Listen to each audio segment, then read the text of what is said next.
semuanya, apa kabar? Selamat datang di mata kuliah statistik ya. Nah, pada kesempatan kali ini, dalam video tutorial ini saya akan menyampaikan langkah-langkah uji validitas dan reliabilitas instrumen penelitian atau instrumen pengumpul data. Untuk pertemuan sebelumnya, Anda sudah mendapatkan konsep ya, teori tentang data, di mana di sana ada juga instrumen ya, instrumen pengumpulan data. Nah, instrumen pengumpulan data bentuknya bisa macam-macam ya, ada angket, ada kuesioner dan sebagainya. Nah, instrumen-instrumen itu kalau di dalam penelitian itu sebelum digunakan dia harus sudah teruji dulu validitas dan reliabilitasnya, sehingga instrumen tersebut nanti layak ya, atau menjadi instrumen yang baik untuk mengumpulkan data. Karena data yang baik ya, data yang berkualitas mestinya dikumpulkan dari instrumen yang baik juga. Atau dalam istilah statistik, syarat instrumen yang baik itu adalah dia harus valid dan dia juga harus reliable. Nah, apa itu valid, apa itu reliable, atau apa itu validitas dan apa itu reliabilitas?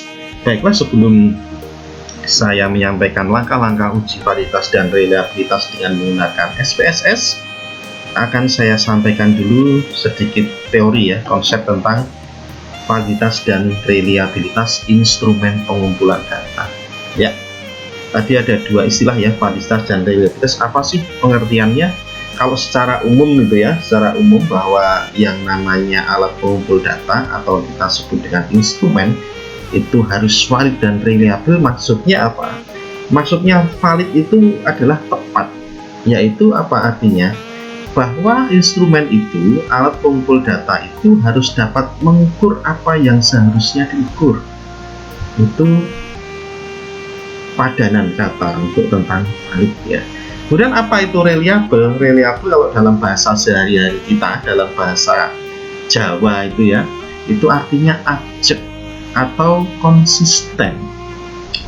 Ya, maksudnya gimana? Bahwa instrumen yang digunakan beberapa kali untuk objek yang sama atau gejala yang sama itu akan menghasilkan atau dapat mengumpulkan data yang sama juga. Itu namanya reliable. Jadi valid itu adalah tepat, kemudian reliable itu boleh dikatakan konsisten. Nah, untuk memenuhi dua syarat tersebut, maka instrumen itu harus diuji. Nah, ujinya nanti ada tekniknya, namanya uji validitas untuk membuktikan valid tidaknya sebuah instrumen, dan reliabilitas untuk membuktikan reliable tidaknya sebuah instrumen. Ya, kita lanjutkan. Nah, pada penyusunan kuesioner, salah satu kriteria kuesioner ya tadi sudah disampaikan ya, validitas dan reliabilitas. Di mana validitas itu menunjukkan kinerja kuesioner dalam mengukur apa yang seharusnya diukur. Sedangkan untuk reliabilitas itu menunjukkan bahwa kuesioner tersebut atau instrumen tersebut ya, itu karena instrumen itu bisa dalam bentuk kuesioner atau angket,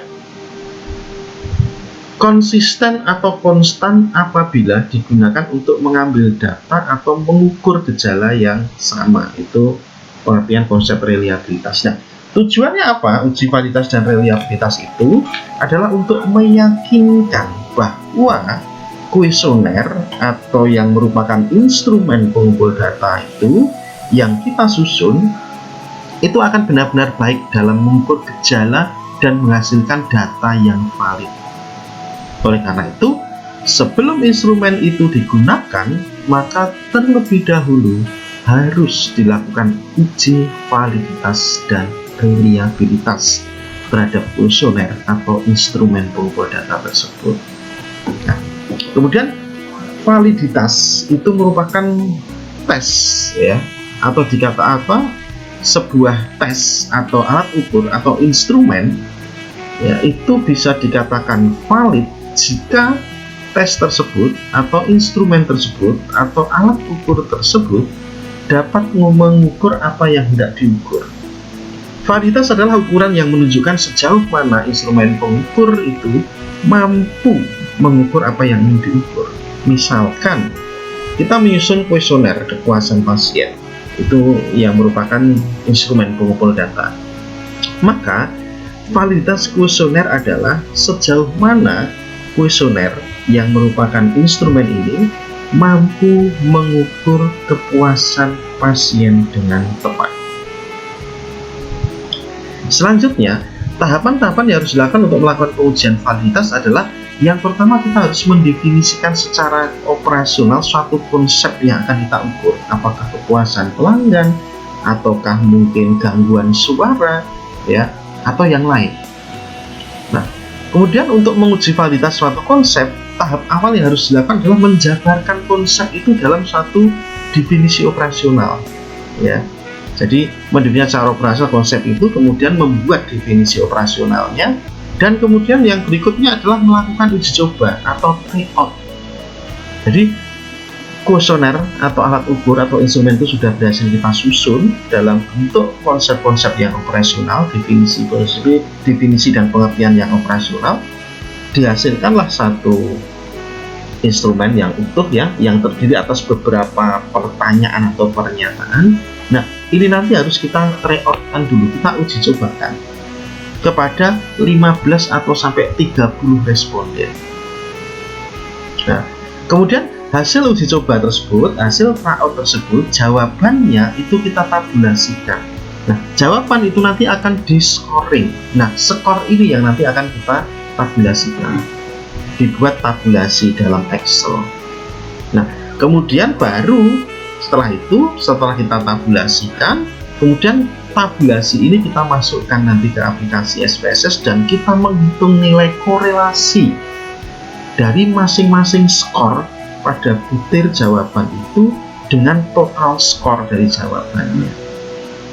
Jadi validitas itu adalah melihat korelasi dari masing-masing butir atau skor dari masing-masing butir pernyataan atau item pertanyaan atau pernyataan itu dengan total skornya.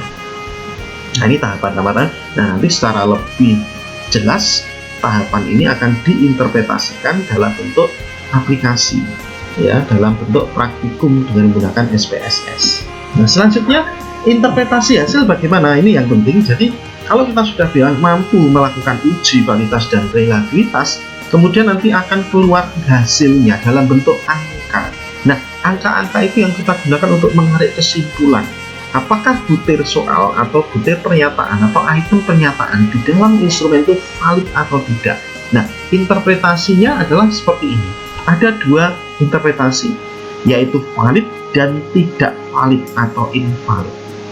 Suatu item pertanyaan atau pernyataan atau butir soal dalam sebuah instrumen itu dikatakan valid jika nilai P, ya, masih ingat nilai P, ya, atau P value-nya itu lebih kecil dari 0,05. Sedangkan sebaliknya, jika nilai P value-nya lebih besar dari 0,05, maka butir soal, maaf saya ulang. Jadi kalau nilai P value-nya, ya, atau nilai P-nya lebih besar dari 0,05, maka item pertanyaan atau pernyataan atau butir soal dalam item pernyataan atau dalam instrumen itu dikatakan tidak valid, ya. Tolong dicamkan ini, ya. Jadi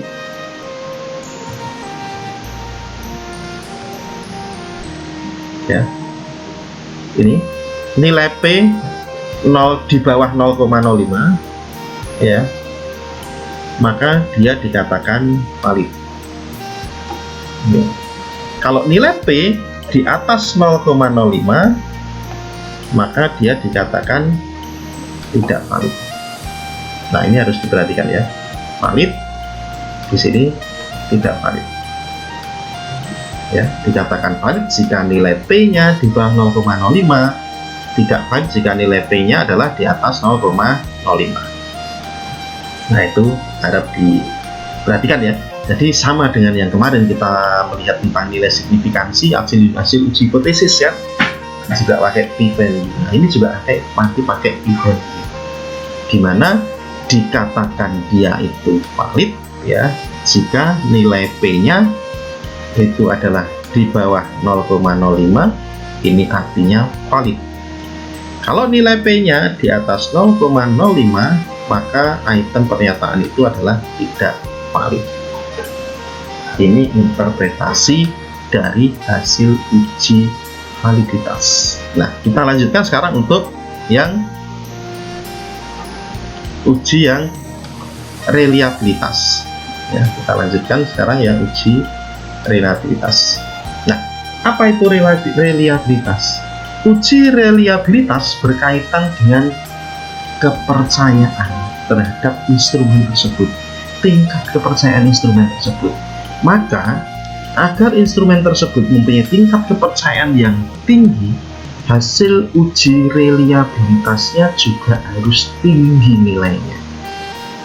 Nah, kuesioner atau instrumen itu dikatakan reliable, artinya reliable ya, bisa dikatakan reliable ya, reliable atau mempunyai tingkat kepercayaan yang tinggi atau reliabilitasnya tinggi itu jika mempunyai nilai alfa itu minimal 0,7. Jadi nilai alfa itu 0,7. Nah, nilai alfa ini kita dapat dari mana? Ya nanti dari uji statistik dengan menggunakan SPSS. Namanya metode alfa. Nilai alfanya harus minimal 0,7, itu baru dikatakan reliable atau reliabilitasnya tinggi atau mempunyai tingkat kepercayaan yang tinggi. Dia mempunyai tingkat kepercayaan yang tinggi. Ya, itu kalau nilai alfanya minimal 0,7.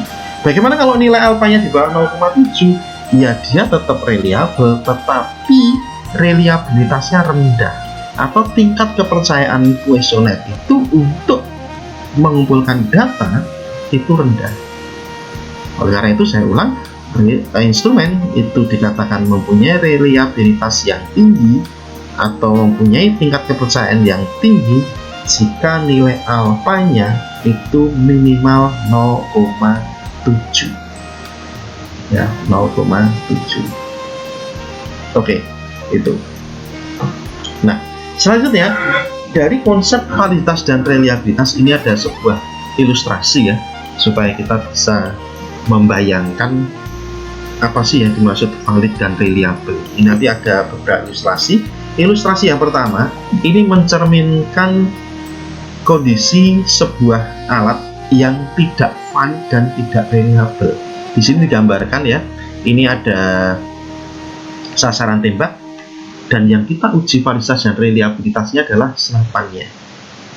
Nah, senapan yang valid dan reliable itu harusnya ketika diarahkan ke sasaran tembak yang utama ini, ya paling tidak di angka 9 dan 10 ini, dia akan selalu melesat ke sana pelurunya. Ini nanti yang di sini itu yang valid dan ditembakkan berkali-kali selalu di sini dan diarahkan di sini. Tetapi apabila terjadi yang hal-hal seperti ini, misalnya senapan tersebut diarahkan ke sasaran tembak yang seperti ini di sini ya, tetapi pelurunya jatuhnya ke sini, ke sini, ke sini, ke sini di luar sasaran tembak dan tidak konsisten, tidak ajak, dia nyebar kemana-mana. Inilah yang dimaksud dengan alat tersebut tidak valid karena tidak tepat mengenai sasaran dan tidak reliable karena dia tidak konsisten, tidak ajak. Sekali tembak diarahkan ke sini tapi nyasarnya ke sini, diarahkan ke sini lagi nyasarnya ke sini dan seterusnya. Ilustrasi yang pertama yang menunjukkan bahwa alat tersebut tidak valid dan tidak reliable. Nah, kemudian ilustrasi yang kedua. Nah, ini sama aja. Jadi diarahkan ke sini tetapi pelurunya jatuhnya ke bagian sini terus. Tetapi setiap kali tembakan selalu nyasarnya ke sini, selalu jatuhnya ke sini. Artinya apa? Bahwa instrumen itu tetap, alat itu tidak valid karena tidak tepat sasaran dan dia konsisten sebenarnya.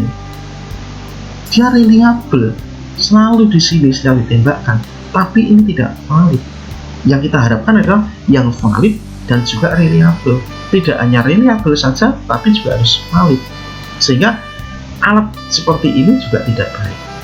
Nah, kemudian instrumen yang ilustrasi yang ketiga, lah ini yang menunjukkan ilustrasi bahwa alat tersebut dia valid menembak tepat sasaran dan reliable, ditembakkan berkali-kali selalu tepat sasaran. Ini yang namanya valid dan reliable sebagai sebuah ilustrasi saja. Nah, untuk itu selanjutnya mari kita masuk ke teknik uji validitas dan reliabilitas instrumen pengumpulan data dengan menggunakan SPSS.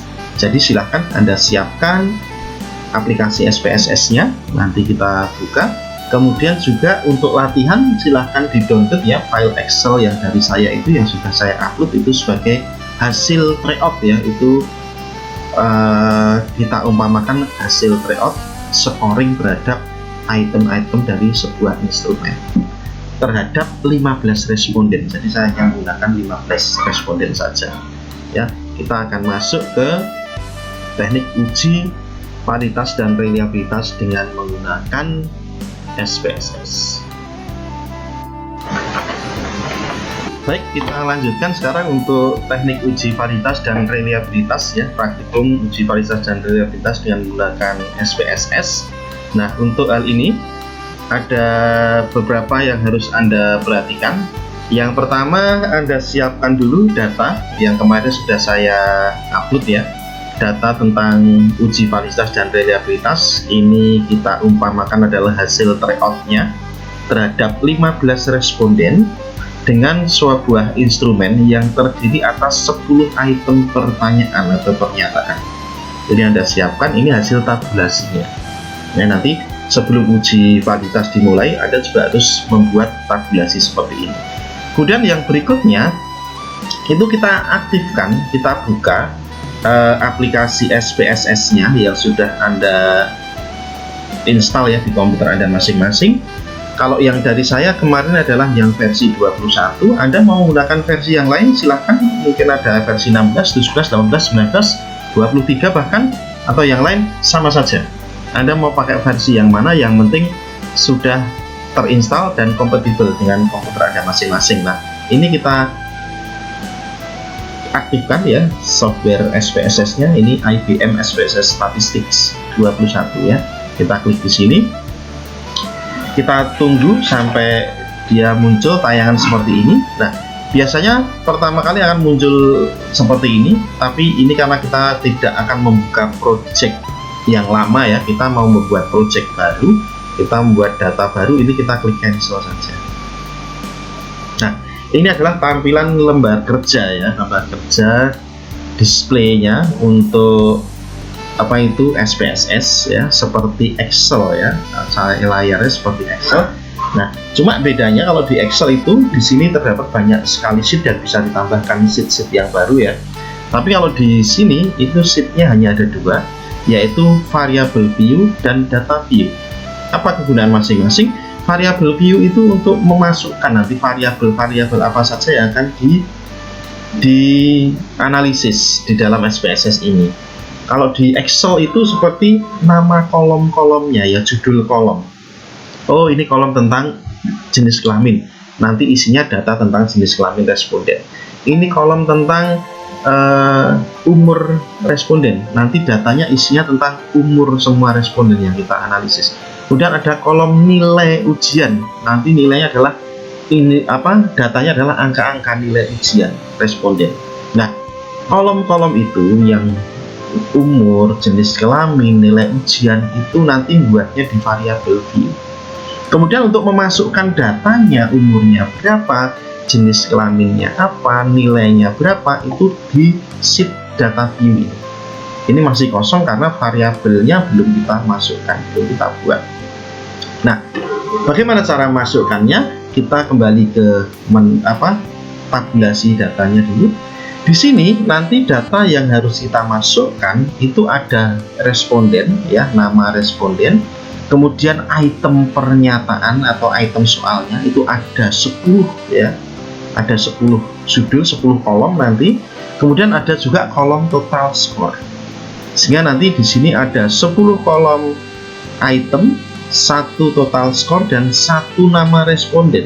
Tapi untuk menghemat energi ya, mengingat waktu, dan karena nama itu tidak akan dianalisis, maka sebaiknya nama responden ini tidak perlu dimasukkan dalam SPSS. Toh nanti tidak akan ada gunanya, dan bahkan nama responden itu cenderung nanti akan dirahasiakan.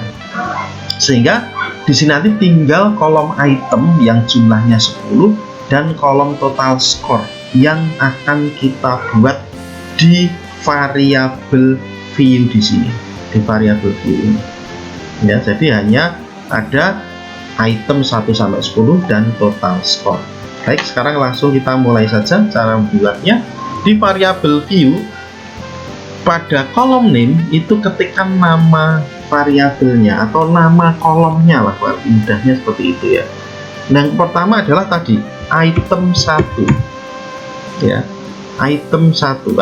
Mohon diperhatikan, karena tulis item 1 itu bisa digandeng seperti ini ya, itu tidak masalah, nanti akan terjadi seperti ini.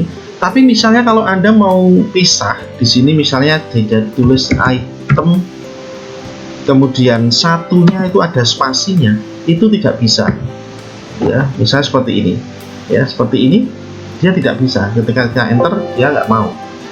Jadi nanti itemnya ini harus, kalau mau 2 suku kata ini harus dihubungkan dengan underscore ya, seperti itu. Jadi seperti ini, kita enter dia nggak ada masalah. Jadi item 1 itu kalau mau dipisah dengan 2 suku kata harus dihubungkan dengan underscore. Nah, kemudian tipenya, type-nya apa? Karena ini yang akan kita masukkan datanya itu dalam bentuk angka-angka ya, dan ini angka rasio, maka di sini di tipenya itu kita biarkan numerik. Sebenarnya apakah ada tipe yang lain? Ada. Ini ada koma, ada dot, ada dit dan sebagainya, ada string untuk nama ya. Ini kalau kita klik di ya warna abu-abu ini, titik 3 ini, ada menu yang mana. Numerik itu kalau yang mau kita masukkan dalam bentuk angka, dan kebanyakan memang kita pakai ini, maka defaultnya di sini numerik. Kemudian weight itu hanya lebar kolomnya, kita biarkan defaultnya saja. Desimal itu nanti ada desimal di belakang koma atau tidak. Defaultnya itu ada 2 desimal, tapi nggak apa-apa, kita biarkan. Atau kalau Anda tidak menginginkan ada desimal di belakang angka, ya kita bikin jadi 0 ya. Tapi defaultnya adalah 2, biarkan saja, nggak apa-apa 2. Kemudian label, kalau item ini misalnya kita beri label, kita judul lain, misalnya item nomor 1, kalau item nomor 2, pertanyaan nomor 1, pertanyaan nomor 2, bisa. Anda tinggal tuliskan labelnya saja. Jadi label ini untuk mengganti name yang di sini. Tapi kalau enggak, biarkan defaultnya saja kalau memang tidak perlu label tertentu. Value-nya juga tidak ada kriteria tertentu di sini yang harus kita beri label, maka ini biarkan none saja. Kemudian missing-nya otomatis none. Kolomnya juga biarkan defaultnya, kecuali Anda ingin melebarkan, ini ditambahkan bisa, jadikan 10 misalnya, atau enggak kita biarkan defaultnya 8. Alignment-nya ini bebas pilihannya, defaultnya right ya, maksudnya di sebelah rata kanan, bisa Anda buat rata kiri, atau Anda bisa klik di sini untuk mengubah, misalnya center misalnya ya, tapi biarkan defaultnya right aja. Nah, measure, skala pengukuran ini yang penting. Untuk measure-nya ini, nah ini ada 3 pilihan, ada scale, ordinal, dan nominal. Scale itu merupakan, kalau Anda pelajari skala pengukuran data kemarin ya, itu ada rasio, interval, kemudian ordinal dan nominal. Nah, scale itu untuk mewakili rasio dan interval, karena rasio dan interval dalam SPSS itu adalah kedudukannya sama. Nah, skala data yang kita gunakan di sini adalah skala rasio ya, angka bulat. Maka di sini kita pilih yang scale, yang kita klik scale gitu. Nah, untuk selanjutnya kita masukkan variabel berikutnya, yaitu item 2. Kita klik enter saja, dan supaya cepat kita bikin ke bawah dulu. Item 3, kemudian item 4, item 5, item 6, item 7, item 8, item 9, item 10 ya, tadi itemnya ini ada 10, 1 sampai 10, kemudian plus total score. Kita masukkan lagi total underscore score. Nah, kita enter. Semuanya numerik, yang ini biar default. Nah, di sini measure-nya harus kita pastikan semuanya skill ya, karena datanya adalah data rasio. Nah, skill. Kalau misal datanya ordinal ya kita ganti ordinal. Kalau datanya nominal hanya dikotomus, dua pilihan saja ya kita masukkan nominal. Karena ini data kita ini kan rasio ya, ini adalah angka rasio, maka yang kita pilih di sini adalah skill. Nah, ini untuk variabelnya, nama-nama variabelnya, kolom-kolomnya di dalam SPSS sudah kita buat. Sekarang kita tinggal memasukkan datanya. Nah, untuk memasukkan datanya, kita klik Sheet Data View. Nah, di sini akan muncul nama kolom-kolomnya atau nama variabelnya, item 1 sampai 10 dan total score. Untuk input datanya bagaimana? Ya, kita buka tabulasinya. Item 1 untuk 15 responden itu skornya seperti ini. 3, 3, 3, 3, 3, 1 dan sebagainya. Nah, kita bisa inputkan di sini satu-satu. Oh, responden 1 item 1 nilainya skornya 3. Responden 2 untuk item 1 skornya 3. Ya, kita lihat di sini. Item 1 responden 1 3, responden 2 3, responden 3 3, responden 4 3, responden 5 3 dan seterusnya. Kita masukkan demikian satu-satu. Nah, kalau kita masukkan satu-satu memang lebih teliti seperti itu dan itu juga bagus. Tetapi ini nanti akan banyak menyita waktu. Nah, untuk lebih cepatnya kita bisa copy paste saja dari Excel itu ke data view di sini. Ya, tapi memang tabulasinya harus dalam bentuk Excel dan penamaan kolomnya ini ya, pembagian kolomnya harus sama. Item 1 itu secara vertikal ke bawah respondennya.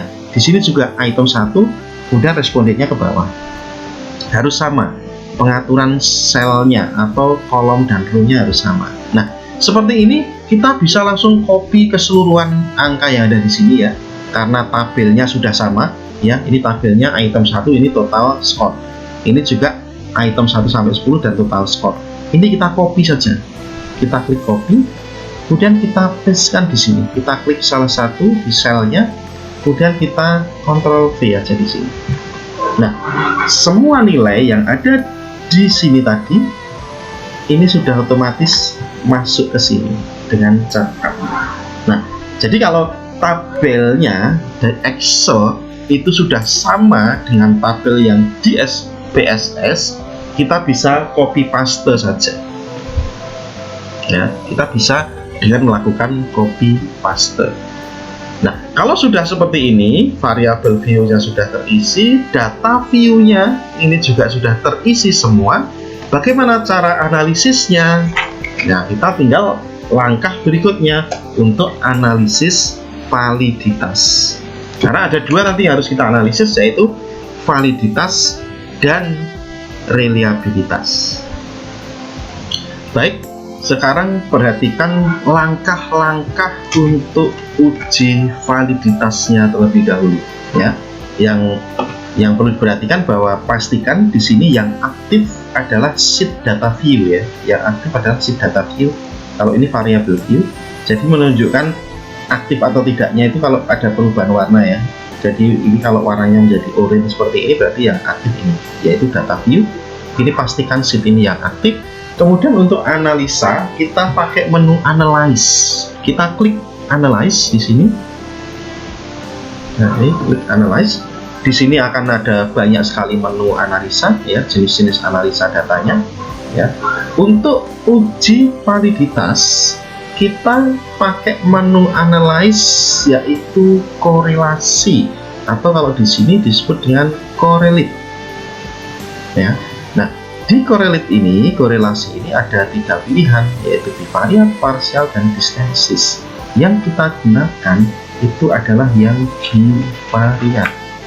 Jadi saya ulang, untuk uji validitas klik analyze ya, kemudian correlate, kita pilih bivariat. Nah, setelah kita klik bivariat akan muncul kotak dialog seperti ini. Nah, yang langkah selanjutnya adalah memindahkan semua item-item ini ya ke dalam kotak variabel di sini. Kotak variabel ini. Ya. Ini caranya bagaimana? Ya kita klik aja salah satu itemnya, kemudian kita Ctrl A atau kita select semuanya. Kita Ctrl A. Sudah terselect semua, pastikan mereka sudah berubah warna, sudah terselect atau keblok ya. Kemudian kita klik panah ini untuk memindahkan variabel ke dalam kotak variabel. Kita klik di sini. Nah, setelah masuk semua ke sini, kemudian langkah selanjutnya perhatikan di correlation coefficient itu pastikan Pearson-nya yang tercentang ya. Pearson-nya yang kita centang, karena untuk korelasi atau analisis korelasi yang kita gunakan untuk uji validitas itu menggunakan Pearson atau Pearson product moment lengkapnya. Kita aktifkan Pearson-nya. Kemudian berikutnya adalah di test of significance kita gunakan yang two tails ya, yang dua arah. Kemudian aktifkan juga flag significant correlation. Jadi ini namanya flag, tapi nanti di dalam hasil SPSS tidak menunjukkan flag atau bendera, tapi tanda bintang. Nah, angka-angka yang mempunyai tanda bintang di belakang atas itu menunjukkan bahwa angka itu signifikan. Artinya signifikan sama dengan bahwa menunjukkan angka tersebut valid. Ya, itu ditandai. Kalau ini tidak aktifkan nggak apa-apa, tidak apa-apa. Tapi nanti untuk membedakan valid dan tidak, kita harus melihat p-value-nya. Nah, flag signifikan ini hanya memudahkan kita untuk mengidentifikasi mana yang valid, mana yang tidak valid. Ya, sudah ada tiga ini yang diaktifkan ya, Pearson, two-tail, flag signifikan. Kalau sudah, kemudian kita klik OK dan langsung lihat hasilnya. Nah, ini hasil SPSS-nya. Nah, nanti perhatikan di sini SPSS tadi yang semula hanya satu file ya. Ketika kita sudah analisis dan kita membuat hasilnya, maka di sini filenya akan ada dua. Dan dua filenya harus sama-sama kita simpan. Nah, hasilnya di sini ya. Ini kita lihat, lalu bagaimana cara membaca hasilnya? Tadi sudah dijelaskan bahwa untuk membuat interpretasi hasil itu dilihat nilai signifikansinya, nilai P-nya atau P-value-nya. Nah, bagaimana cara melihat P-value? Kalau di SPSS tidak akan muncul P, itu tidak akan muncul, adalah yang muncul adalah sig, yang artinya signifikan, yang menunjukkan nilai P-value-nya itu di sini. Signifikansi. Ya, seperti ini. Nah, nilai signifikansi ini di sini banyak sekali. Signifikansi kalau kita tarik garis ya ke samping, ini kan ada signifikansi, ini signifikansi, ini signifikansi, ini signifikansi.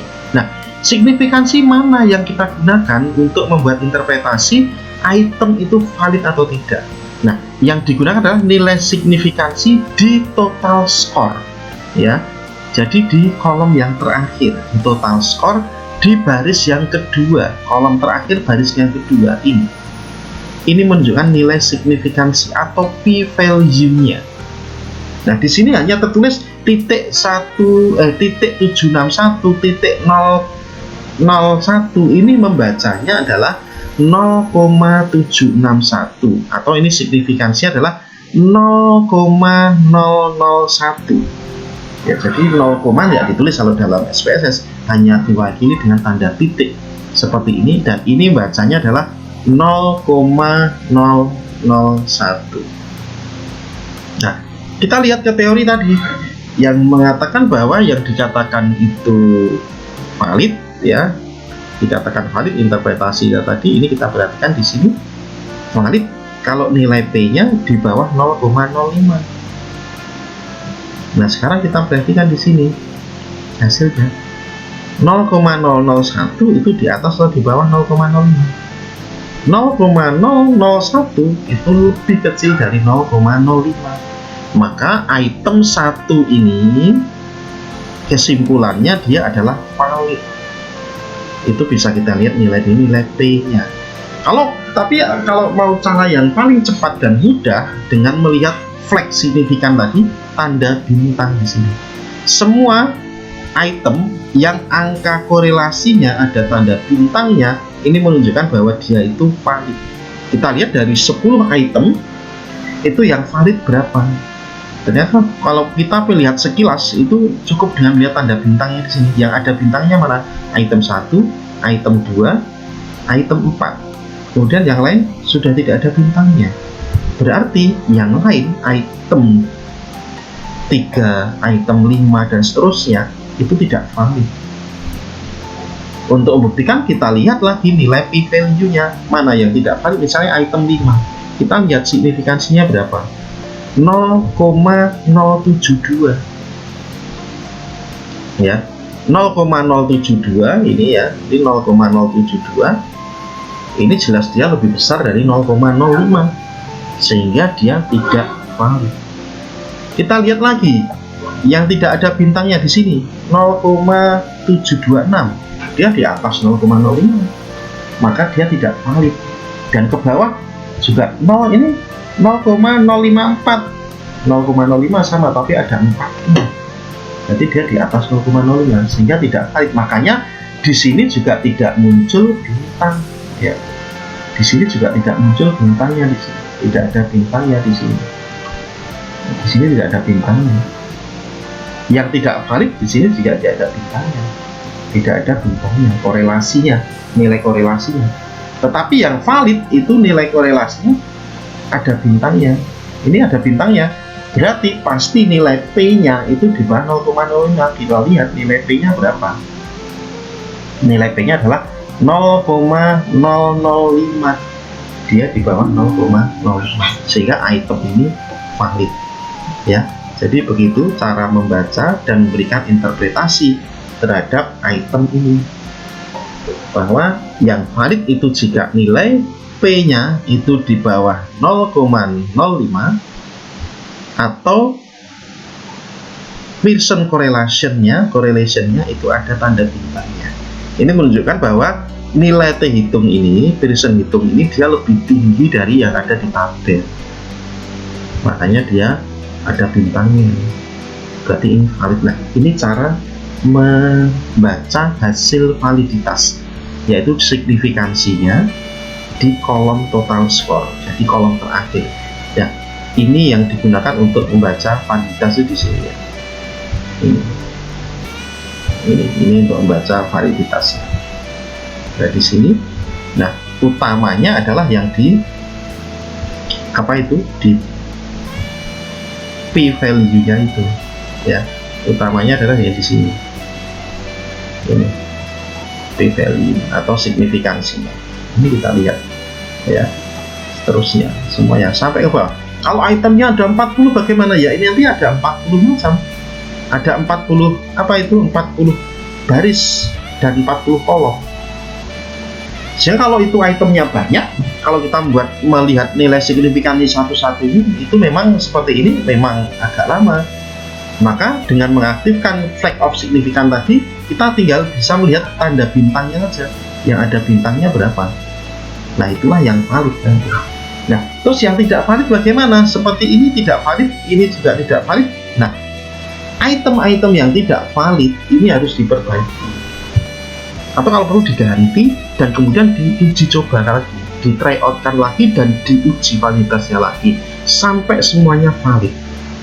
Kalau semuanya valid, itu baru kita masukkan ke uji reliabilitas. Nah, ini. Nah, selanjutnya kita akan lakukan uji reliabilitas ya, dan kita anggap semua hasil ini sudah valid ya, kita anggap sudah valid, maka kita bisa masuk ke uji reliabilitas. Nah, bagaimana langkah-langkah melakukan uji reliabilitas? Kita kembali ke tadi, ke file yang tentang datanya, kembali ke sini, ke data view ya, ke data view. Nah, untuk langkah-langkah uji reliabilitasnya itu sama, kita menggunakan menu analyze ya. Jadi reliabilitas itu dilakukan pada instrumen yang memang sudah valid ya, yang semuanya yang valid. Nanti kita lihat reliabilitasnya tinggi atau rendah. Nah, untuk itu kita langsung lakukan langkah-langkah uji reliabilitas. Kita arahkan atau kita klik ke menu Analyze ya. Kemudian uji reliabilitas itu ada di menu Skill. Ini Skill ya. Di menu Skill. Di menu Skill ini kita pilih menu Reliability Analysis. Kita klik aja di sini. Reliability Analysis, sama seperti tadi ya, ada kotak item atau variabelnya. Ini kita select semua atau kita blok semua dengan cara klik salah satu kemudian Ctrl A ya. Setelah itu pindahkan ke kotak item ya, ke kotak dialog item itu. Kita klik panah ini sehingga dia pindah ke sini semua ya. Ini seperti ini, sudah pindah semuanya. Nah, kemudian kita pilih modelnya. Nah, model yang kita gunakan yang besar adalah model alpha. Sebenarnya banyak sekali model yang lain ya, ada Sweetheart, Batman dan sebagainya. Tetapi kita gunakan yang model alpha saja karena tadi kriterianya adalah bahwa dikatakan reliable ya. Di sini tadi kan dikatakan reliable ya, ini jika nilai alfanya minimal 0,7 maaf, minimal 0,7. Maka di sini nanti kita pakai modelnya adalah model alpha. Baik, setelah kita pilih modelnya dengan model alpha, langkah selanjutnya kita masuk ke menu statistik yang ada di sini. Ya, di menu statistik ini kita klik saja di sini, maka akan muncul kotak dialog seperti ini. Nah, ini biarkan defaultnya seperti ini terlebih dahulu. Kemudian bagian yang harus kita aktifkan itu ada dua, yaitu skill kita aktifkan dengan cara diberi tanda centang, dan skill if item deleted kita centang di sini ya. Selebihnya itu biarkan defaultnya saja ya, seperti ini ya. Pastikan tadi yang aktif hanya skill dan skill if item deleted, kemudian di ini ANOVA-nya 6 ya. Kalau sudah, kita klik continue. Oke, setelah kita klik continue, kemudian kita klik OK dan lihat hasilnya. Nah, ini hasil reliability ya. Hasil reliability ada banyak tabel di sini, ada 1, 2, 3, 4. Nah, mana yang kita baca?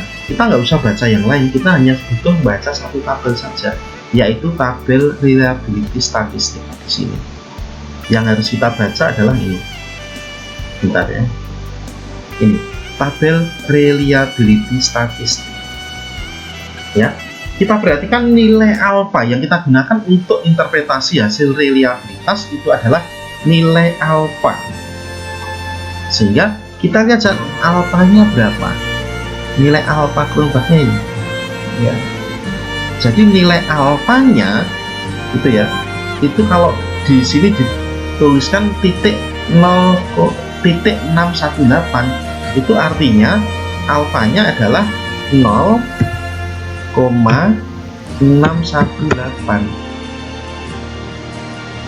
Nah, padahal tadi disampaikan di sini bahwa sebuah instrumen itu dikatakan mempunyai reliabilitas yang tinggi kalau mempunyai nilai alfa minimal ya, mulai nilai alfa ya minimal adalah 0,7. Maka 0,68 ini masih di bawah 0,7. Artinya apa? Dia reliabilitasnya itu masih rendah. Dia reliable, tapi reliabilitasnya rendah. Karena mungkin kan tadi banyak yang tidak mau, maka dia tidak reliable. Dikatakan reliable nanti kalau nilainya ini ya, nilai apa itu? Nilai reliabilitasnya ini harus minimal dikatakan 0,7. Kalau di bawah 0,7 itu tidak reliable. Nah, ini yang nanti kita sebut dengan hasil reliabilitas ya. Jadi diketahui bahwa instrumen tadi kesimpulan secara keseluruhan bagaimana? Yang pertama, validitas dia banyak yang tidak valid, sehingga instrumen tersebut tidak valid. Kemudian nilai reliabilitasnya di bawah 0,7, artinya dia tidak reliable. Maka instrumen ini, ya, hasil uji coba instrumen terhadap instrumen ini, dia tidak valid dan dia juga tidak reliable, atau reliabilitasnya rendah. Validitasnya rendah, reliabilitasnya rendah. Apa yang harus kita lakukan? Ya, kita buat lagi kuesionernya tadi, instrumennya tadi, kalimat-kalimatnya diperbaiki, item-item yang tidak valid diperbaiki. Mungkin ada bahasa-bahasa yang kurang dipahami oleh responden. Nah, itu harus diperbaiki, kemudian kita uji coba lagi, atau tryout lagi, uji validitas lagi, kemudian kalau sudah valid atau yang valid, kemudian kita uji reliabilitasnya. Itu namanya uji validitas dan reliabilitas. Oke, sampai di sini silahkan nanti diulang ya, dengan berpedoman pada modul ya, modul yang sudah saya upload. Jadi ada 2 modul nanti, yang modul teksnya ini sudah saya upload, silahkan di download. Anda bisa panduannya juga menggunakan ini atau menggunakan video tutorial saya ini. Jadi apa yang saya sampaikan ini sudah tertuang dalam modul teksnya. Nah, kemudian langkah yang terakhir, bagaimana kita menyimpan file ini, bahwa dalam satu analisis di SPSS itu nanti ada 2 file, yaitu file datanya dan file hasilnya. Masing-masing tipenya berbeda, dan file ini harus disimpan dalam satu folder yang sama, memudahkan kita untuk membuka kembali. Maka yang harus kita lakukan, yang pertama kita simpan dulu hasilnya ini. Dengan cara gimana? Kita save as saja.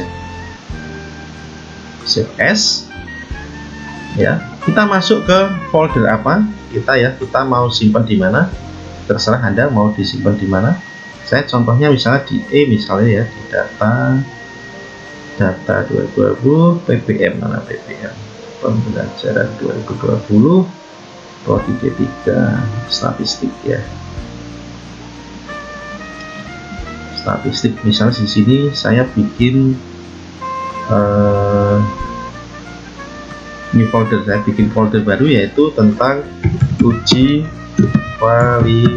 validitas dan reliabilitas.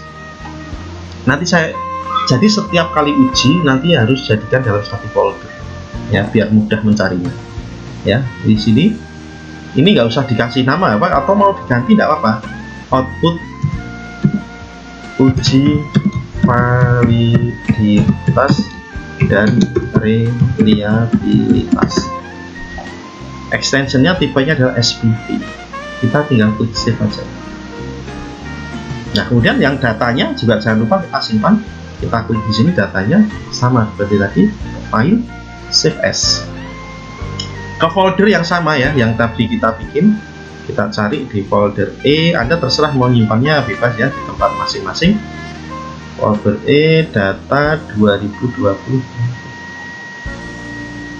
data 2020 PPM 2020 prodi D3 statistik lah ini.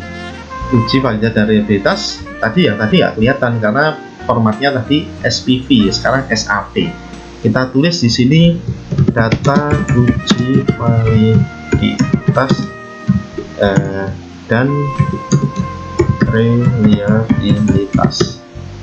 Kita klik save aja. Nanti ini ekstensinya adalah SAP. Save. Nah, kalau sudah, kita buka nanti di folder kita tadi, kita cek sudah tersimpan atau belum.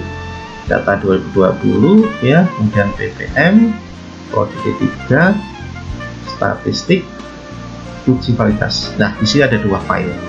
Ini datanya, ini hasilnya. Oke, berarti hasil kita sudah tersimpan di sana. Kemudian kita bisa keluarkan SPSS-nya. Nah, yes ya. Kemudian ini juga kita keluarkan, kita klik yes. Oke, sudah selesai. Nah, demikian tadi untuk praktikum uji validitas dan reliabilitas. Selamat mencoba, semoga sukses ya. Dan kalau ada yang tidak jelas, silahkan tanyakan ke saya melalui chat atau melalui email, terserah. Bebas, yang penting Anda bisa melakukan dengan baik dan benar. Oke, saya rasa cukup dari saya. Terima kasih atas perhatiannya dan salam sehat untuk kita semua. Selamat siang.